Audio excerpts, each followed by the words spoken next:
This week, I am testing the 2026 Genesis G80, a relative newcomer in the midsize luxury sedan market. It has been around for 10 years and going head-to-head with established rivals such as the BMW 5 Series, Mercedes-Benz E-Class, Audi A6, Lexus ES. We have watched this car close the gap substantially amongst its rivals. Today, we're going to be going over the features that makes the Genesis G80, in my opinion, an S-Class at E-Class money, because believe it or not, the standard features that makes up this sedan are all optional on the E-Class, on the A6, on the BMW 5 Series, and instead of paying $70,000 or $80,000 depending on what trim and powertrain you choose here with the G80, you could be spending $80,000 or $90,000 out of a BMW 5 Series, out of a Mercedes-Benz E-Class. And today, we're gonna go over why this right here is the value choice in the midsize luxury sedan market. Typically, I would start off with pricing, but it really boils down to what's powering this model for this particular trim, as we're taking a look at the Sport Prestige. So you have two options here. You can go with the 2.5-liter turbocharged four-cylinder engine, producing 300 horsepower and 311 pound-feet of torque. It's paired with an 8-speed automatic transmission. Or you can go with a 3.5-liter twin-turbocharged V6, producing 375 horsepower and 391 pound-feet of torque. It's also paired with an 8-speed automatic transmission, and 0 to 60 times come in at around 5 seconds. However, between both powertrains, there is a bit of a price delta, as you would expect. With a 2.5-liter turbo, you're spending right around $70,000, whereas with the 3.5-liter twin-turbo V6, unfortunately, there's a $10,000 premium. You're spending 80 grand. But there is a bright side to this. There's a silver lining.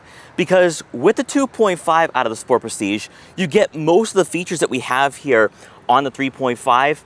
And just like we have here with the 3.5, it is all standard. There is no optional equipment. So let's dive into the list of the standard equipment that makes up the G80 Sport Prestige for the 3.5. Some of these features are going to be exclusive for this particular trim with the powertrain, but a lot of it does carry over to the 2.5. And really, depending on what you're looking for, if you want that performance, you want an opulent driving experience, you have two choices there, and you can also save 10 grand if you want to. But it begins with the exterior. We're not going to talk about the aesthetics. This isn't a full review. But when you are about to hop inside this model, this really does set the tone. You don't need to slam the doors. They're soft close. That's standard. Once you're inside, you're greeted by power adjustable heated and ventilated leather trim seats out of the 2.5. Upgrade to the 3.5, and now you have Napa leather seats for both the driver and passenger with diamond quilted inserts. The driver's side is also going to have massaging seat functionality, which I gotta say is pretty nice here. The seat positioning, the dashboard layout, it is a very luxurious driving environment. And you are going to find a sportier aesthetic here with this being a Sport Prestige, as there will be carbon fiber inlay on the dashboard, the door panels. You also have this nice red leather interior, which really does set the tone for what this car is all about. But that comfort extends to other aspects of the front seating area as well. You're going to have a power adjustable steering column, and the steering wheel is heated. You're also going to have heated center armrest. Now that is not available on the 2.5, but at 80 grand though, this is going to be seen from most luxury brands at this price point. As you're about to set off and look above, you have a panoramic moonroof, which can open, by the way, and an Audi A6 is not going to give you that. Also found above is going to be the microfiber suede headliner, which is only available on the 3.5. So with the 2.5, it's going to feel a bit more pedestrian. This microfiber suede extends to the pillars, giving you a sense of opulence and luxury. Unfortunately, though, and I guess we can say this about a lot of cars now in this class, you don't have that same refinement on the dashboard, on the door panels, on the center console. But BMW, Audi, and Mercedes-Benz are guilty of this as well. And because of that, the G80 isn't too far behind in terms of overall interior comfort. In front of you is going to be a head-up display with traffic sign recognition, a digital speedometer, and also your lane centering when you are cruising on the highway.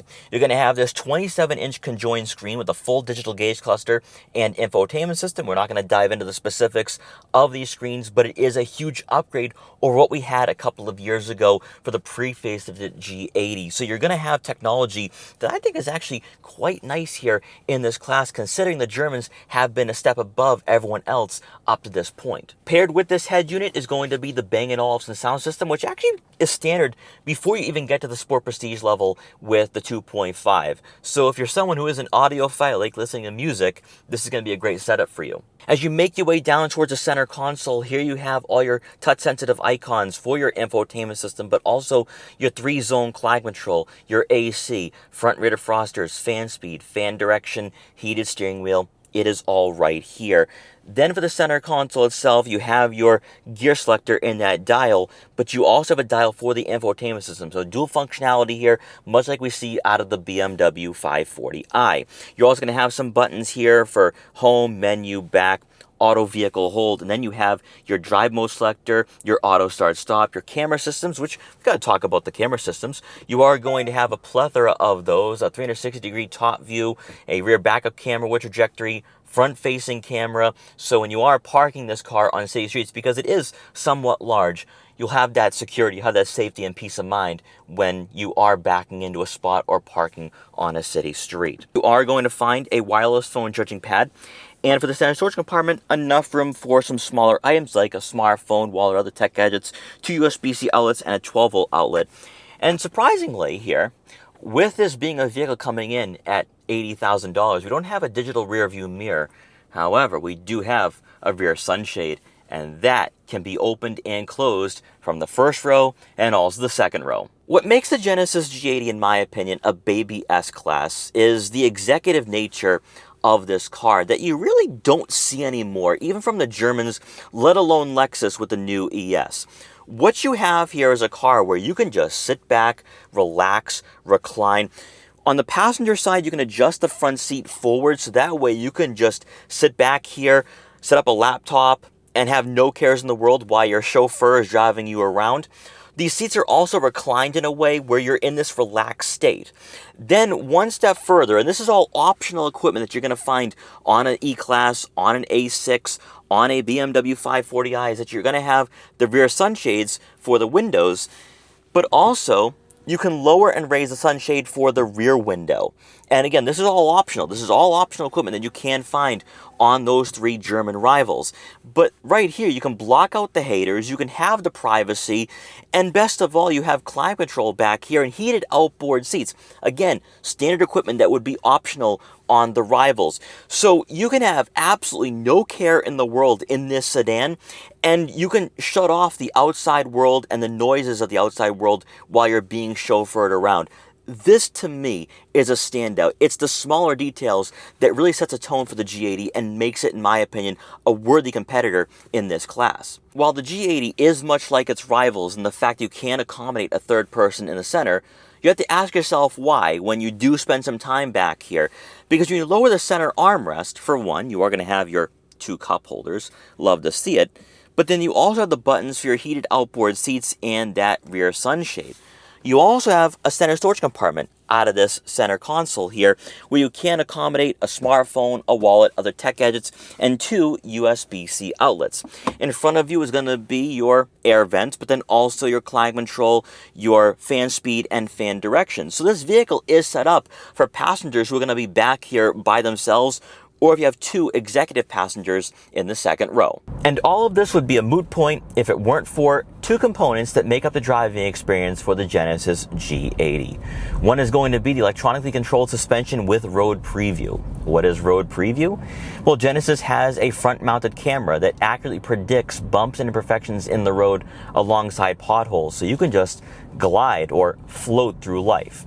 Genesis can say that this suspension is sports tuned. You definitely have some stiffer feeling to the ride quality, but it's still luxury focused at the end of the day. And because of that, it's a soft, comfortable, and I would say opulent driving experience that makes this car feel almost S-Class-like in its on-road mannerisms. But probably more importantly is the rear wheel steering that comes standard for the Sport Prestige. I have not yet driven a G80 without the rear wheel steering, but I have a feeling that without this one component, this one aspect, the G80 is nowhere close to being in the same conversation as the BMW 540i, Mercedes-Benz E-Class, and Audi A6. Because what the Germans can offer is a sports-tuned suspension and a car that feels planted to the roadways, that can handle phenomenally well. The Genesis G80, I don't want to say is nonchalant or relaxed, but it would be similar to a Volvo, maybe a Volvo S90, a little bit bigger than a Volvo S60, and possibly similar to a Cadillac CT5. And while the G80 is shorter than the BMW 5 Series, it rides like a long wheelbase sedan. It feels very similar to, say, an Audi A7, maybe an Audi A8 in that regard. And you have to get used to that because with the floaty sensation of the suspension, you don't have that connected feel. But it's the luxury components, it's the luxury aspect of the G80 that is a standout and compares very well with an E-Class, with an A6, with a BMW 5 Series, and in some cases, especially with this electronically controlled suspension and the road preview along with the rear wheel steering, I'd argue at this price point, whether it is $70,000 for the 2.5 or 80 grand for the 3.5, it does feel a little bit better on the roadways than its German rivals. Getting back to this 3.5 liter twin turbocharged V6, it is going head to head with some legendary engines at this price point. The B58 inline 6 from the BMW 540i, the 3 liter turbocharged V6 from Audi with the A6, and you also have the inline 6 from Mercedes-Benz. Even though I'm not a huge fan of the transmission it's paired with, still the G80 does have some room to grow and improve. And that's where you're making most of the sacrifices and concessions, because I do think that pound for pound the G80 can do exactly what its rivals can do, and in some cases better in terms of the comfort, but performance is where this car does lag behind. And because of that, I would say on a scale of 1 to 10, the G80 lands at probably a 9.2, whereas some rivals in terms of performance are probably closer to a 9.8. And I think especially out of the Mercedes-Benz E450, performance-wise, it might be better, especially in a straight line and obviously with the handling. And I'd still lean towards the BMW 540i if you're someone who wants to have a sportier driving experience. The Audi A6, I'm still mixed on that car. I think a lot of what you have for the interior and just what they've done to the technology takes so much away from this particular generation for the A6. And so I think the G80 kind of falls in between most of the German rivals. Then you have to factor in Lexus with the ES, which has always been nonchalant, has always been laid back, and I'm not quite sure going in the hybrid direction and only the hybrid direction for the ES is a smart choice. So we'll have to wait and see on that one when that car starts arriving at dealerships. But out of the G80, you have a car that's very well rounded. It's just that you're making sacrifices where it counts. Yet, with that said, the Genesis G80 is one of very few cars in this market that is set up primarily for comfort and leisure. And that's where the G80, in my opinion, is a baby S-Class at E-Class pricing.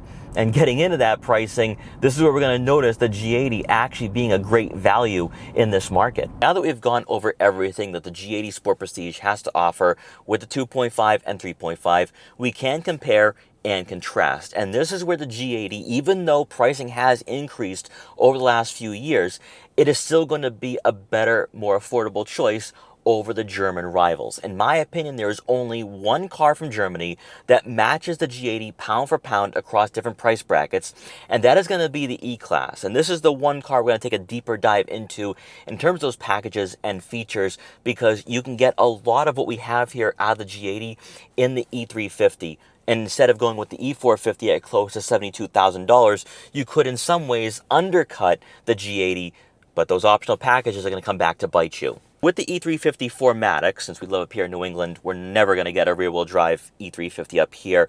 You're looking at a starting cost of over $66,000. So when you take a look at the interior, options. You can go with the leather package, but probably a lot of you will go with the multi-contour seating package. And this is going to give you the multi-contour front seats, the ventilated front seats, rapid heating front seats, and heated front armrests.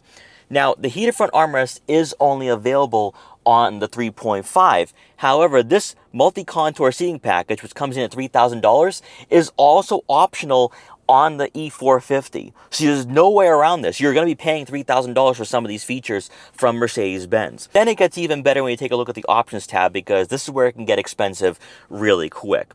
So you're going to have options here. You can go with the Pinnacle trim. The Pinnacle trim is going to give you an illuminated front grille, a head-up display, the Burmester 4D surround sound system, sound personalization, heat and noise insulating glass. Maybe a lot of you are going to be looking for that here from an E-Class. Also active ambient lighting, and then Dolby Atmos, Apple Spatial Audio.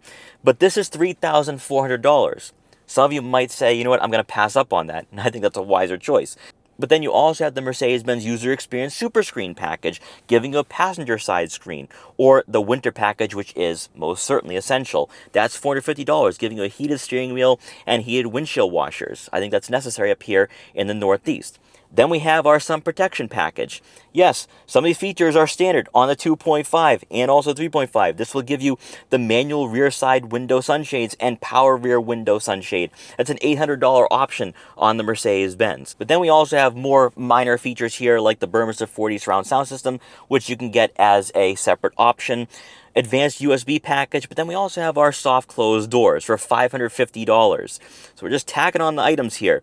But really, it comes down to two last packages, in my opinion. That's going to be the driver assistance package and the Airmatic package. With the Airmatic package, this will give you adaptive damping system and then your 4.5-degree rear axle steering for $3,200. You throw that on here for an E350, and now you're spending $75,700. That's not even including the driver assistance package for close to $2,000. So you could essentially be walking out of a Mercedes-Benz dealership, getting the same features that we have here out of a G70, whether it's a 2.5 or 3.5, and spending $75,000 or $77,000 here.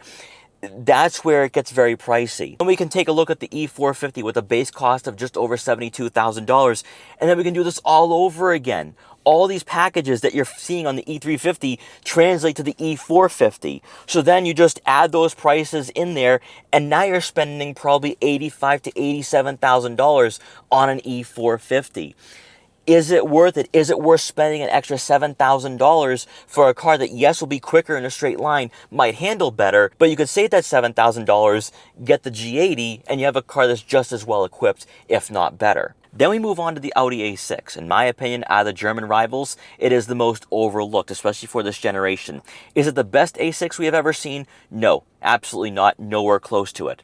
But you do have a price point coming in at around $65,000, and the V6 is standard, whereas with the BMW 5 Series and Mercedes-Benz E-Class, you start off with a Turbo 4 and then make your way towards that inline 6.